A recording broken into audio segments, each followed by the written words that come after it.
Hi guys, welcome back to my channel. Thank you so much for watching. So today's video is going to be my wardrobe collection. Expectation of एकदमै fancy whole room wardrobe collection को छ भन्ने चाहिँ you will get disappointed हैन मेरो wardrobe collection त्यति साह्रो त्यस्तो पनि छैन. I just have एउटा दराज and I'm just gonna show you मेरो दराज भित्रको collection के छ म कसरी organize गर्छु मेरो कपडाहरू भनेर चाहिँ I'm gonna show you that. I was getting few requests wardrobe collection गर्नु भनेर चाहिँ few requestहरू पनि आइरहेको थियो. So आज घरमा काम पनि थिएन. I was all alone अनि I thought let's film एउटा wardrobe collection खिचिहालौँ भनेर चाहिँ I'm filming this video. If you guys are interested then please continue watching. This is my closet. It's pretty heavy. यो closet चाहिँ मैले custom made बनाएको थिएँ. Overall look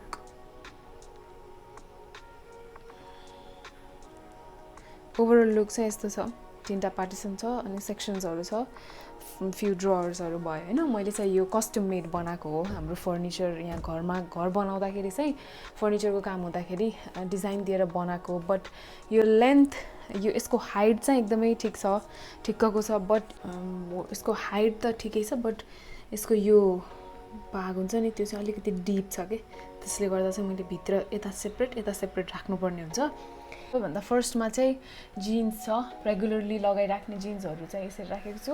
अनि कहिलेकाहीँ लगाउने जिन्सहरु चाहिँ अलिकति तल नै हुन्छ बिकज अब झिक्न राख्न टेन्सन हुन्छ. यसको भित्रपट्टि चाहिँ जस्तो यो जिन्स भयो हैन. जस्तो यो जिन्स भयो यहाँ बाहिरपट्टि. बट यसको पछाडी चाहिँ मेरो जाडो महिनामा लाउने कपडाहरू छ के. म चढेरै देखाउनु पर्छ. मैले पुग्न सक्दैन. चाहिँ जाडो महिनामा लाउने कपडाहरू यसरी राखेको छ. अनि यो जिन्सहरु बाहिर.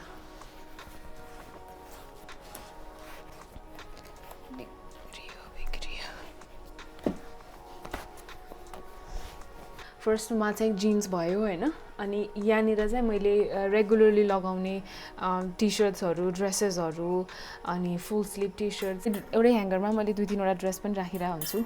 यो 1 2 3 यो लाइन चाहिँ ड्रेसको लाइन भयो. त्यसपछि बडी सुटहरु छ यसमा. त्यसपछि सम स्लिभलेस चाहिँ टप्सहरु सम स्लिभलेस टप्सहरु छ. एन्ड देन फुल स्लिभ चाहिँ लास्टमा राखेको छु. यो चाहिँ रेगुलरली युज हुने टी-शर्ट्सहरु हो. एन्ड देन बटममा यहाँ लास्टमा गए ब्लेजर अनि डेनिम ज्याकेट ट्रेन्च कोटहरु राखेछ. And then I only have दुईटा बेल्ट. म नर्मली बेल्ट युज गर्दैन. सो लास्टमा चाहिँ ज्याकेट्सहरु जाडो महिनामा पनि म यसरी नै राख्छु. लङ टी-शर्ट्सहरु माथि राख्ने. यहाँनिर जिन्सहरु मेरो त्यही नै हुन्छ माथि. एन्ड तलपट्टि चाहिँ कोटहरु लगाउने ज्याकेट्सहरु चाहिँ यसरी तलपट्टि राखेको छु. एन्ड देन माथि स्कर्ट यो पनि स्कर्ट हो. And then few normal everyday use गर्दा लाउन मिल्ने ड्रेसहरु छ. यो पनि स्कर्ट हो. अनि फ्यु सर्ट्सहरु फेरि स्कर्ट. एन्ड देन यतापट्टि पछाडीपट्टि पनि फेरि सेम त्यस्तै अघि नैको जस्तै गरेर राखेको कपडाहरू छ. यो पनि जाडो महिनाको कपडाहरू छ. यसरी चाहिँ म जाडो महिनाको कपडाहरू राख्छु. पछाडि ज्याकेट छ अनि स्वेटरहरू यसरी छ. अनि फ्रन्टमा चाहिँ समर ठ्याक्क वेदर चेन्ज हुँदाखेरि यसरी ठ्याक्क वेदर चेन्ज हुँदाखेरि मैले अगाडिको पछाडिको अगाडि गराउँछु. अनि यो चाहिँ मेरो अहिलेको रेगुलर युज गर्ने ग्लास भनेको यो हो. एन्ड देन आई हेभ 2 अरू ग्लासेसहरू. यो चाहिँ कि अस्ट्रेलियाको हो. I'll show you यसको डिजाइन पनि. Maybe you guys have seen पहिला पनि देखिसक्नु भएको छ होला. I love this so much. Yeah, it's so high quality. I love it so much. एकदमै मन पर्छ मलाई. एउटा चस्मा चाहिँ मेरो मेकी ब्रान्डकै हरायो. I don't know कता हरायो. यसलाई चाहिँ एकदम सम्हालेर राखिरहेको छु. एन्ड देन यो सनग्लास पनि मैले त्यही एउटा रेगुलर स्टोरबाट नै लिएको. यो पनि राम्रो छ. मलाई चाहिँ यस्तो स्क्वायर खालको नै मन पर्छ अरू डिजाइनहरु भन्दा. Because I have round face नि त. सो स्क्वायर फेस नै स्क्वायर ग्लासेस नै राम्रो देखिन्छ. सो यो फर्स्ट लाइनको सकियो. सेकेन्डको माथिपट्टि चाहिँ मेरो स्कर्टहरु हुन्छ. स्कर्ट र ड्रेसेसहरु. अनि यो सेकेन्डमा चाहिँ फेरि पछाडि सेम एज युजुअल जाडो महिनाको कपडाहरु छ. यसमा चाहिँ मैले प्राय जसो बटम्सहरु वाइड लेग प्यान्ट्स भयो. This one is bralette. त्यसपछि यो wide leg pant white t-shirt. यो पनि टी-शर्ट हो. T-shirt and few more t-shirt. And then यो तलको चाहिँ सबै वाइड लेग प्यान्ट्सहरु हो. ब्ल्याक वाइट एन्ड यो ग्रे पनि वाइड लेग प्यान्ट हो। सो यसमा चाहिँ मेरो बटम्सहरू हुन्छ। यो सेक्सन इज मेरो जिम वेयर। पछाडिको चाहिँ मैले अब थ्रिफ्ट गर्न मिल्ने कपडाहरू, अब मैले धेरै युज नगर्ने, एक दुईचोटि मात्रै युज गरेको कपडाहरू चाहिँ यहाँ छ कलेक्सन। अनि यो कलेक्ट गरेर अलि धेरै भइसकेपछि चाहिँ म थ्रिफ्ट गरिरहेको छु अहिले। सो अस्ति भर्खरै गरेको थिएँ मैले अहिलेको कलेक्सनहरू, अब फेरि 2-4वटा फेरि अहिले निकालिरहेको छु मैले। अब त्यो पनि थ्रिफ्ट गर्छु मैले अलि टाइम पछि।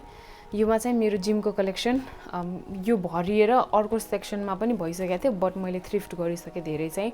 र अहिले भएको, अहिले युजुअली लगाइराख्ने, मैले लगाइराख्ने भनेको चाहिँ यो हो। यतापट्टिको साइडमा चाहिँ स्पोर्ट्स ब्रा अनि टपहरू मात्रै हुन्छ, अनि यतापट्टिको चाहिँ सबै लेगिङ्सहरू अनि सर्ट्सहरू, लेगिङ्सहरू सबै यो जिम सार्कको पनि मगाइरहेको छु। अब त्यो आइसकेपछि अहिले एउटा क्लोदिङ हल पनि गर्छु भनेर सोचिरहेको छु।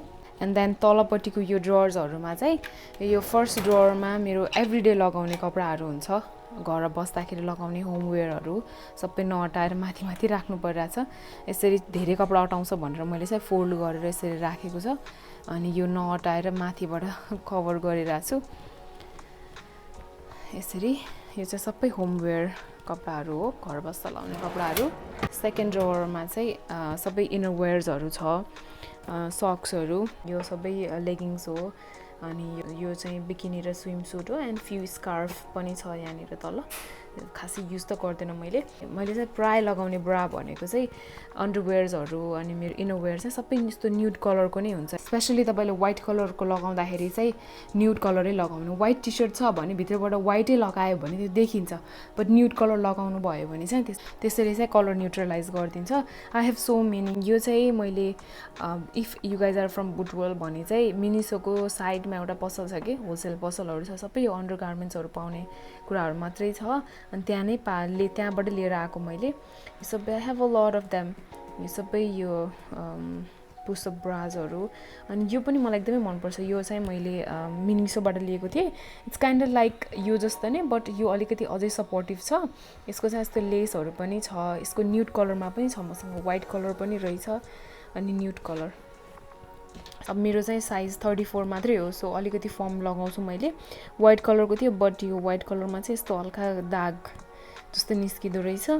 यो यस्तो खालको पाउनु भएन भने चाहिँ यो ब्राइज सिमलेस है, यस्तो खालको कट भएको चाहिँ सिमलेस तपाईँको सेप देखिँदैन, बट यसको चाहिँ देखिन्छ, यसको चाहिँ देखिन्छ। बट एकदमै सपोर्टिभ छ ब्रा चाहिँ, एकदम हाई सपोर्टै छ, प्लस कम्फर्टेबल पनि छ। त्यस्तै तल अझै रहेछ यो मिनिसोको ब्रा चाहिँ अझै छ, दुईवटा अझै रहेछ। सो मैले नर्मली लगाउने कलरहरू भनेको यस्तै न्युट्रल कलरहरू मात्रै लगाउँछु मैले। र इनरवेयरहरू चाहिँ त्यस्तो कलरफुल हुँदैन। ब्ल्याक त लगाउनु हुन्न भन्छन् होइन, बट अब कहिलेकाहीँ ब्ल्याक कपडाहरू या केहीसँग लगाउँदाखेरि चाहिँ चाहिन्छ। सो आई गट ब्ल्याक पनि। यो भयो। अनि त्यसपछि यहाँनिर चाहिँ अन्डरवेयर्सहरू छ, सेम न्युड कलर छ, ब्ल्याक व्हाइट यस्तै कलरहरू हुन्छ मेरो। अनि त्यसपछि यो चाहिँ सक्सहरू भयो। मैले मेरो सक्सहरू चाहिँ मोजा भन्ने इन्स्टाग्राम छ, आई थिङ्क सक्स द मोजा हो कि समथिङ के भनेछ, I put the link in the description box, त्यहाँ भयो। अनि यो फ्यु चाहिँ आई हेभ यो के भन्छ यसलाई, ट्युब ब्रा, व्हाइट न्युड, यो लेसवाला चाहिँ काम रहेन रहेछ, मलाई खासै मन परेन। अनि ब्ल्याक मैले प्रायः जसो लगाउने भनेको यो, किनकि मेरो ब्रेस्ट एकदम हेभी छैन, सो मलाई धेरै त्यस्तो स्पोर्ट्स ब्राहरू, सो मलाई त्यस्तो धेरै ब्रा एकदम हाई सपोर्टिभ ब्रा पनि त्यस्तो खासै चाहिँदैन मैले नर्मली लगाउने कपडामा। अनि मैले स्लिभलेसै लगाइरहेको हुन्छु। ट्युब लिख्दाखेरि पनि सिमलेस कटवाला नै लेख्नु है, माथिपट्टि धेरै इलास्टिक भएको भयो भने चाहिँ तपाईँको ब्रेस्ट नै एकदमै प्रेस गरिदिन्छ, सो त्यसले गर्दा सेप पनि राम्रो देखिँदैन। अनि I also have few random regular ब्राहरू, यो पनि जस्ट एउटा त्यही स्टोरबाट नै लिएको थिएँ मैले। सो यो सेक्सनमा चाहिँ सबै मेरो सानो कुराहरू हुन्छ नि, मोजा भयो, स्कार्फहरू भयो, अनि अन्डरवेयर्सहरू यो भयो। एन्ड देन द लास्ट, अनि यो लास्टको ढोकामा चाहिँ छ सबै जाडोको कपडाहरू घर बस्दा लाउने। यसमा पनि सबै यो पछाडिपट्टि चाहिँ यसरी दुईवटा सेक्सन छ, यो फ्रन्टको सेक्सन भयो, पछाडि अझै एउटा यस्तै सेक्सन छ, त्यसमा पनि सबै जाडोको कपडाहरू मात्रै छ।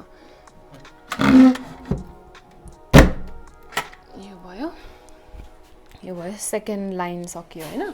अनि माथि टपमा चाहिँ अब मेरो हिलहरू कुनै यो हिल्सहरू हुन्छ नि मैले यसरी नै राखिरहेको छु कि यहाँ यो चाहिँ जस्तो अब अलिकति यो उक्किने टाइपको त्यस्तो दराजमा राख्यो भने उक्किन्छ भन्छ नि सो यो स्यान्डल चाहिँ मैले सिएनबाट लिएको थिएँ यसको चाहिँ यो निस्किने टाइपको छ कि यस्तो दराजमा राखेर निस्किन्छ भन्छ नि सो त्यही भएर चाहिँ मैले यसको बक्समा नै राखिरहेको छु अनि रेगुलरली लगाउने सुज अनि स्लिपर्सहरू चाहिँ तलपट्टि नै हुन्छ तलको फ्लोरमा सो त्यो स्यान्डल भयो ननिस्किनेवाला स्यान्डलहरू अनि बुट चाहिँ मैले यहाँ राखेको छु यो खासै रेगुलरली युज पनि हुँदैन कहिलेकाहीँ मात्रै हुन्छ अनि यो ब्याग चाहिँ मेरो बेस्ट फ्रेन्डले लिएर आइदिएको थियो अस्ट्रेलियाबाट आउँदाखेरि सो यो यहाँ छ एन्ड देन यहाँनिर चाहिँ मेरो मेकअपको पाउचहरू सबै यो ब्यागमा राखेर बिहाभित्र सबै त्यो मेकअपको पाउचहरू मात्रै छ ट्राभल गर्दाखेरि युज हुन्छ सो त्यसलाई चाहिँ मैले एउटा ठाउँमा राखेको छु एन्ड देन यो सेक्सनमा चाहिँ आई हेभ मेरो सबै ट्रेडिसनल कपडाहरू छ यहाँनिर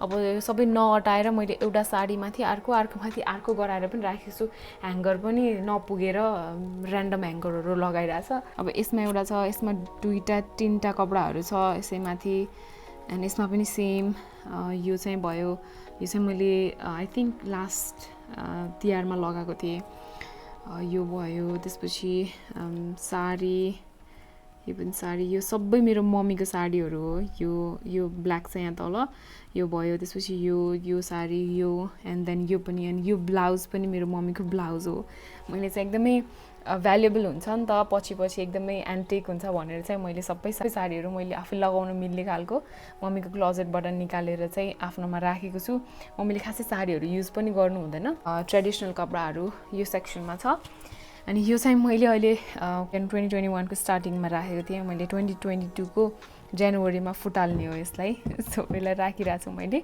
एन्ड देन यसमा चाहिँ मेरो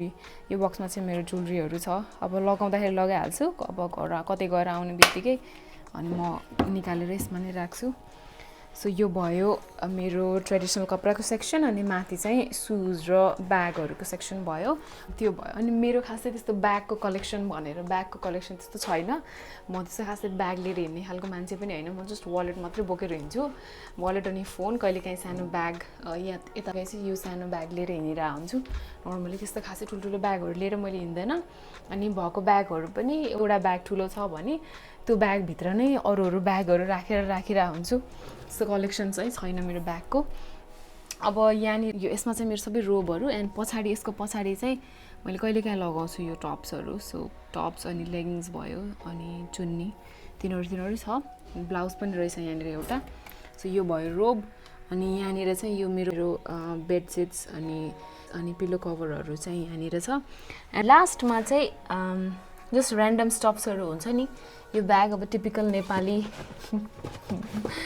यो चाहिँ फाइबरको ब्याग भयो होइन कहिलेकाहीँ काम लाग्छ भनेर एन्ड यो ब्यागभित्र चाहिँ यो सानो युज गर्ने क्लथ पनि रहेछ अर्को हेयर ब्यान्ड छ एन्ड देन यो सानो एङ्कल सक्सहरू चाहिँ यहाँ छ म भेटाउँदिनँ कि सक्सहरू हराउँछ मेरो सो यसरी डल्लो पारेर एउटा ब्यागभित्र राखिरहेको हुन्छु सो यो चाहिँ मेरो नेल पलिस अब कति धेरै थियो नेल पलिसहरू मैले सबै फालेर अहिले लगाउने आफूले लगाउन मिल्ने खालको मात्रै राखिरहेको छु थोरै मात्रै छ अब त अनि यो बक्स चाहिँ एक्चुअली अब मेकअप बक्स हो के अरे तर मैले चाहिँ यसलाई माथि सबै यो स्याम्पल पर्फ्युमहरू राखिरहेछ अनि तलपट्टि चाहिँ ज्वेलरीहरू राख्ने बनाइदिएँ यसमा यो सबै हुप्सहरू अनि लगाइराख्न अलिक कहिलेकाहीँ धेरै जस्तो लगाइराख्ने खालको अनि तलपट्टि चाहिँ यो ट्रेडिसनल ज्वेलरीहरू राखेको छु सबै इयरिङ्सहरू यो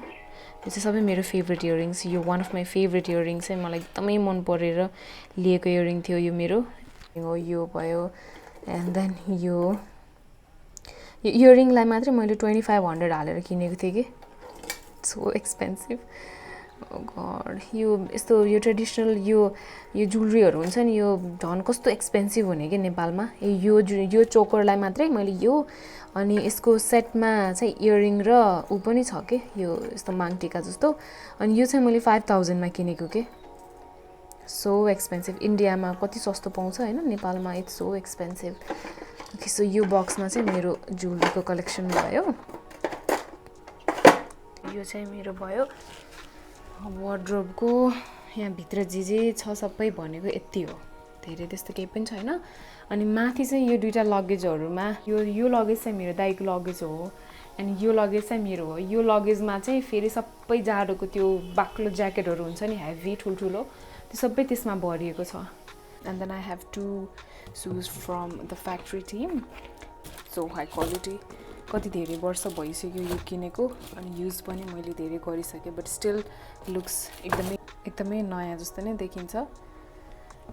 यो चाहिँ ankle boot from the factory team, एकदमै धेरै युज गरेको छु। बुट्स भन्दा पनि धेरै युज, एङ्कल बुट भन्दा पनि धेरै चाहिँ मैले यो मोल्स नै युज गरिरहेको हुन्छु। इट्स प्योर लेदर अनि एकदमै राम्रो क्वालिटी। धेरै वर्ष भइसक्यो मैले यो युज गरेको, धेरै मल्टिपल टाइम्स युज पनि गरेँ, but still going strong. Factory टिमको एन्ड डुलाको सुजहरू चाहिँ एकदम मनपर्छ। यो चाहिँ मैले फ्यु टाइम्स युज गरेको थिएँ। यस्तै ट्रेडिसनल वेयरहरूसँग चाहिँ लगाउँछु मैले, न त normally लगाउँदिनँ। So that's it for the video guys. मेरो वार्डरोबको कलेक्सन भने पनि पुरा क्लोजेट टोर जे भने पनि यति नै हो। I hope you guys enjoyed watching it and don't forget to subscribe to my channel. I'll see you guys in the next one. Bye bye.